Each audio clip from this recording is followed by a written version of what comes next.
All right. Last but certainly not least, Louis Sachar has played a huge role in my sons' lives. They're now 35 and 37, but they read Holes and many of the other books that this wonderful author has written. I was really interested to see how many drafts it took him to write his first adult novel. There are, magicians and princesses and, just so many wonderful magical elements. And I think we all can embrace that right now, along with this iconic author's, just incredible writing. So, as you all know, Louis Sachar is the author of the number one New York Times bestselling book, Holes, which is not just a number one New York Times bestseller, but a classic in the canon, which won the Newbery Medal and the National Book Award. And he's written a Wayside School series. There's a Boy in the Girl's Bathroom, Fuzzy Mud, The Card Turner, and many other books for young people. But The Magician of Tiger Castle will be his first book specifically for adults. And I just can't wait to hear about this process. And his editor, Anne Sowards, is an executive editor of Berkeley and Ace, imprints of Penguin Publishing, a division of Penguin Random House, of course. She joined Berkeley in 1996. So you've been there for a while, and primarily acquires and edits fantasy and speculative fiction of all types, which we know is like nobody reads. Just an incredibly vibrant genre. And some of the talented writers she works with include New York Times bestsellers Patricia Briggs, Jim Butcher, and Kim Harrison. So Louis and Anne, come to the digital stage, and thank you so much. It's an honor to be here with you. Thank you.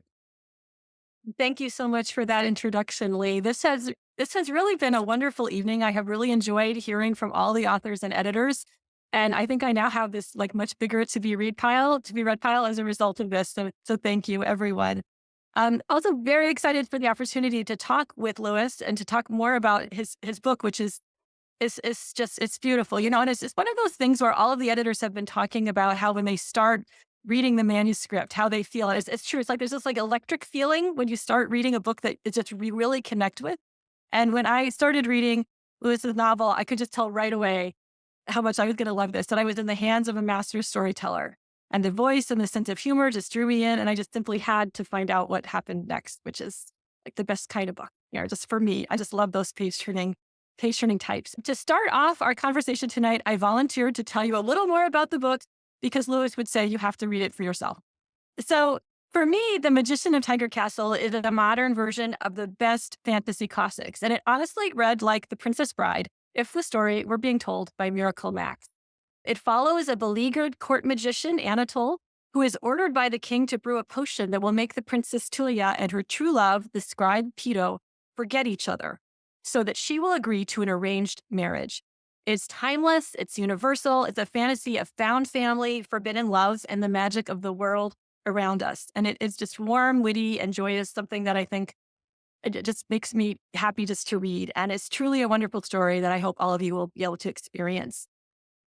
And so now let's talk a little more about Lewis's writing, your writing and your inspiration. So I'd love to hear about you. Your writing career has focused on novels for children and young adults, and you have written some incredibly beloved stories. You have so many fans among my colleagues at Penguin, for one thing, who read and loved your books as young people. How did you come to write an adult novel? Well, it didn't start out as an adult novel. I thought I was going to write a young adult novel about the relationship between Princess Tulia and Peto, the slowly scribe. And Anatole was just going to be this kind of quirky narrator. But as I wrote, Anatole just became more and more and more part of the story until he pushed himself into the center, basically, is what he did. And it became a story about Anatole, this 40-year-old magician who kind of, the beginning of the book is kind of maligned by everyone in the court because he hadn't had much success for a long time. And I was Yeah, I do, as mentioned, I always do lots of drafts of my book, partly because I don't know anything about what the story is going to be when I start. And I was in the middle of the third draft when I realized this is no longer a story just about Peto and Tulia. It's mostly a story about Anatole, this 40-year-old courtier, and cares mostly about his own standing in the court. And, for those of you who want to write young adult books, your main character shouldn't be some 40-year-old slum. So I decided I'd focus on trying to make it an adult novel with Tulia and Peto still playing significant role. Yeah. So it's so true. I remember you telling me that, when we were talking that, just like it's kind of tough to write a young adult novel when the character is 40, so it really works.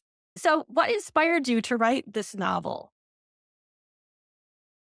I think it started, during the pandemic, and I like listening to the great courses, and I was listening to a series of lectures on life during the Middle Ages, and then another series of lectures of life during the Renaissance.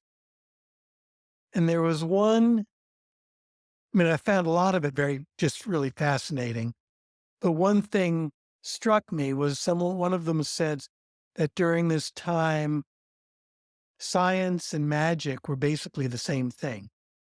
Making uh, uh, glass out of sand is that science, is that magic, and there was really little distinction between the two.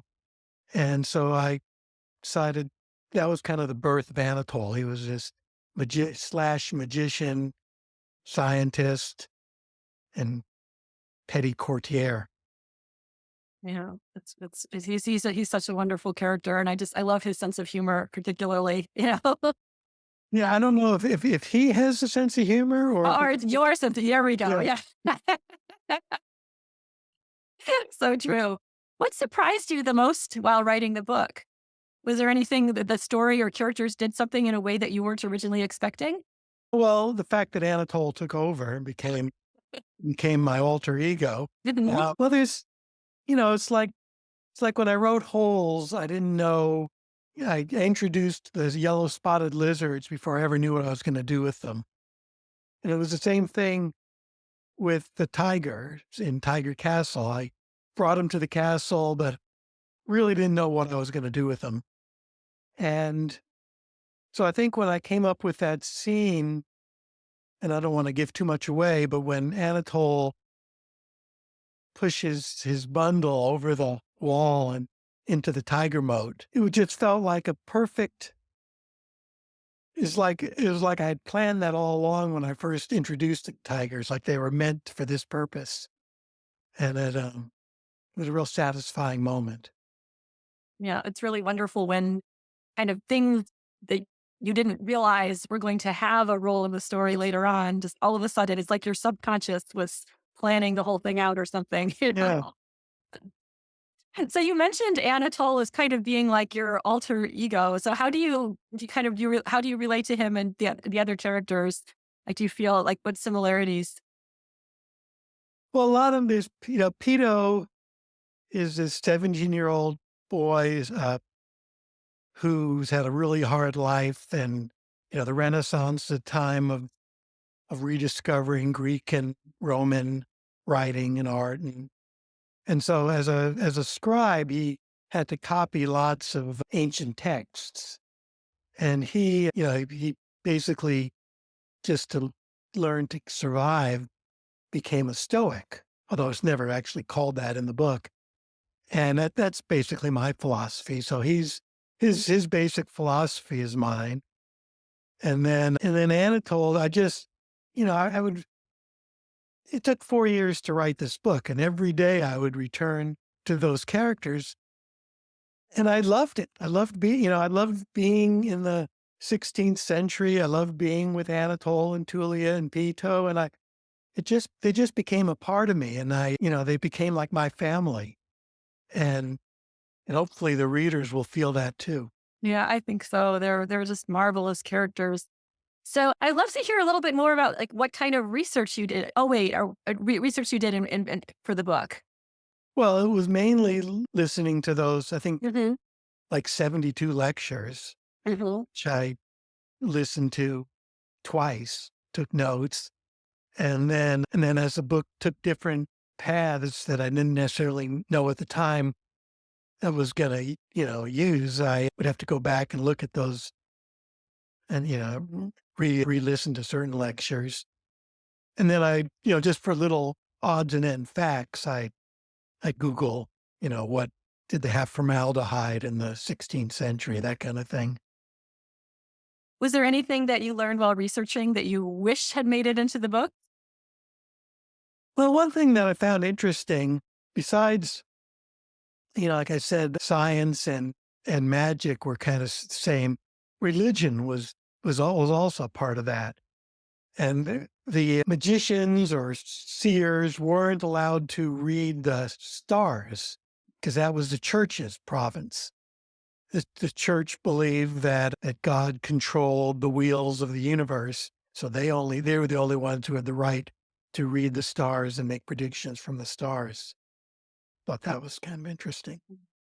Yeah, that is. That's really fascinating. I think we have time for just like one last question. So, what do you hope readers will take away from the story? Well, one of the things that kind of, I mean, I made an idealized version of that, of what life was like in the 16th century. But one of the things that I like about it was that everyone's just coming to figure things out for the first time. There's no computers. There's no it's not even, there's not even a standard weights and measures. Everyone is just relying on their own wits and intelligence. And then there's nothing's mass produced. Everything is made by hand. And I just found all that kind of refreshing. And I hope the reader does too. Yeah. Yeah, I think well, this reader definitely found it refreshing and I think that everyone will. It's such a kind of universal story, of family and love and it's just a wonderful read.